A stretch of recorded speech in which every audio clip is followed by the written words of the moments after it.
सीतापुर गांव में रहती थी एक चुड़ैल, लेकिन इस बात से गांव के लोग अनजान थे।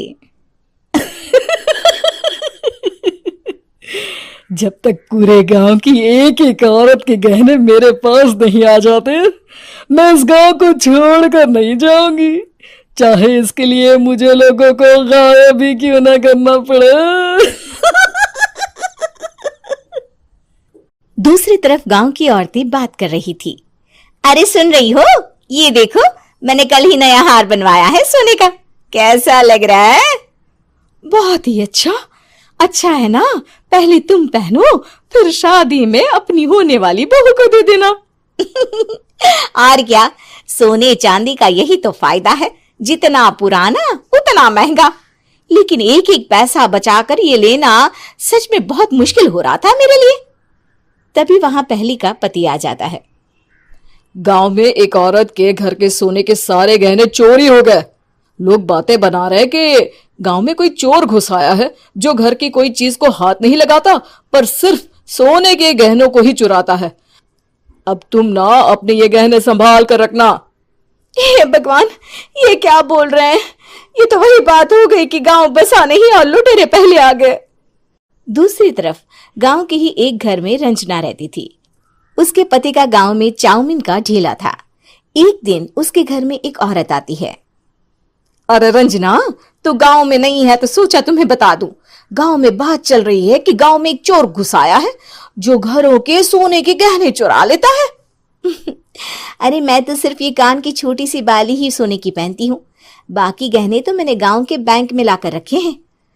ये क्या होता है? ना बाबा ना, हमारे गांव की औरतें तो गहने अपने पास ही रखती है। जब कहीं जाना हो तो बस अलमारी से गहने निकालो और पहन लो। दूसरी तरफ एक औरत हाथ में टोटके वाली छोटी सी गुड़िया लेकर घर में चली आती है। अरे कोई है? घर की औरत है क्या? क्या है ये गुड़िया? ये कोई ऐसी वैसी गुड़िया नहीं है, ये जादुई गुड़िया है। इसको घर की अलमारी में रखना। अगर तुम्हारे घर पर किसी की बुरी नजर होगी तो रात भर में ये पतली सी गुड़िया मोटी हो जाएगी। मैं कल आकर ये गुड़िया ले जाऊंगी और तुम्हारे घर की सारी बुरी नजर छूट जाएगी, समझी? अरे वाह, ये तो बहुत कमाल की गुड़िया है, दे दो। कितने की है एक? अरे नहीं नहीं नहीं, ये फ्री की है। मेरा काम इस पूरे गांव को बुरी नजर से दूर रखने का है। हाँ। भली औरत उसके हाथ से वो गुड़िया लेकर अलमारी में रख देती है। लेकिन अगली सुबह जब वो उस गुड़िया को देखती है तो पतली सी गुड़िया मोटी हो चुकी होती है।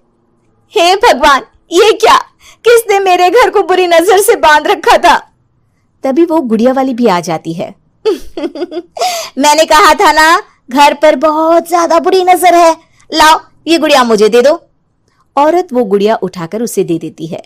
गुड़िया हाथ में आते ही वो औरत उसे लेकर सीधे गांव के बाहर की खाली हवेली में चली जाती है और साधारण औरत से चुड़ैल बन जाती है।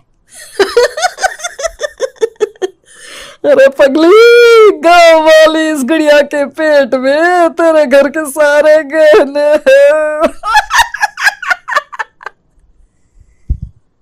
इतना बोलकर वो गुड़िया को फाड़ देती है और सारे गहने निकाल लेती है।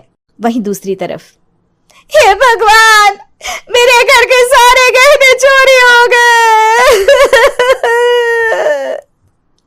उस औरत के घर के आसपास लोगों का जमावड़ा हो जाता है और लोग बातें करने लगते हैं। लो जी, ये भी घर गया। पता नहीं कौन चोर है जो इतनी होशियारी से गहने चुरा लेता है। कुछ समझ में नहीं आ रहा कि कौन है। लोग तो घर से कहीं जाते भी नहीं है, न ताला लगे न घर खाली हो, फिर भी रातों रात गहने चोरी हो जाते हैं। अरे हम तो कहते हैं लोगों को बारी बारी चौकीदारी करनी चाहिए, चोर को तो पूरे गांव वाले मिलकर पकड़ ही लेंगे। लोग बारी बारी घरों की चौकीदारी भी करते हैं, लेकिन चोरी होने का सिलसिला रुकता ही नहीं। फिर एक दिन रंजना के पड़ोस से भी रोने की आवाज आती है। अरे आज ही घर की बुरी नजर उतरी और आज ही सारे गहने भी चोरी हो गए। कैसी बुरी नजर? क्या हुआ था?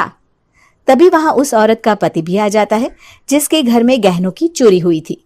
हाँ, मेरी बीवी ने भी किसी गुड़िया को घर में बुरी नजर उतारने के लिए रखा था, लेकिन अगले दिन गहने चोरी हो गए।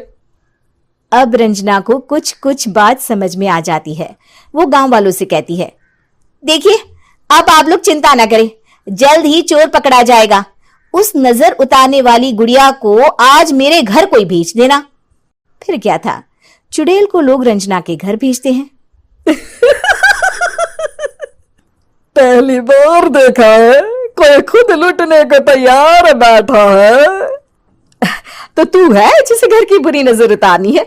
ये ले गुड़िया, ये सुबह तक मोटी हो गई तो समझो तुमको और तुम्हारे घर वालों को नजर लगी है। हाँ हाँ, मैंने काफी सुना है। तुम ये गुड़िया मेरे घर छोड़ देना। अरे क्यों नहीं, कल सुबह आऊंगी जब गुड़िया तुम्हारे घर की सारी बुरी नजर लेकर मोटी हो जाएगी, ठीक है? अब क्या था, रात को रंजना ने पूरी नजर गुड़िया पर रखी। वो अपने पति और गांव के कुछ लोगों को घर की खिड़की से घर के अंदर नजर रखने को कह देती है, और फिर जो नजारा सब देखते हैं वो हैरान करने वाला होता है। गुड़िया धीरे से अलमारी खोलकर बाहर आती है। अलमारी के सारे गहने लेकर घर में जहां जहां गहने होते हैं वो लेकर अपने मुंह से खा जाती है। वो जितने गहने खाती उतनी ही मोटी हो जाती और फिर अलमारी में बंद हो जाती है।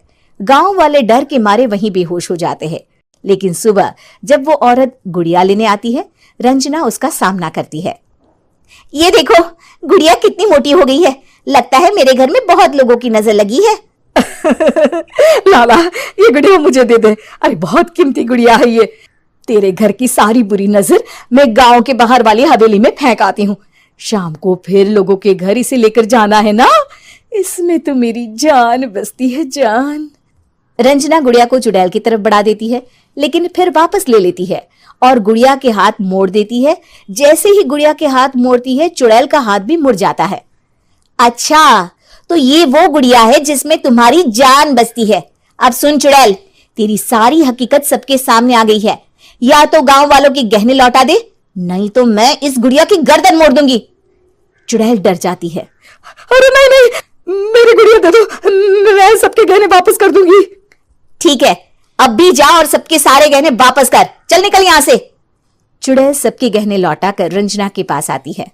ला दे मेरी गुड़िया रंजना, इसके अंदर के गहने निकाल ले, लेकिन ये गुड़िया वापस दे दे। लेकिन रंजना जानती थी कि जैसे ही गुड़िया चुड़ैल को देगी उसकी शक्ति वापस आ जाएगी। चुड़ैल, तू तो चुड़ैल ही रहेगी, ये मैं जानती हूँ। अरे नहीं नहीं नहीं, मैं गांव छोड़कर चली जाऊंगी, किसी को परेशान नहीं करूंगी, वादा करती हूँ मैं।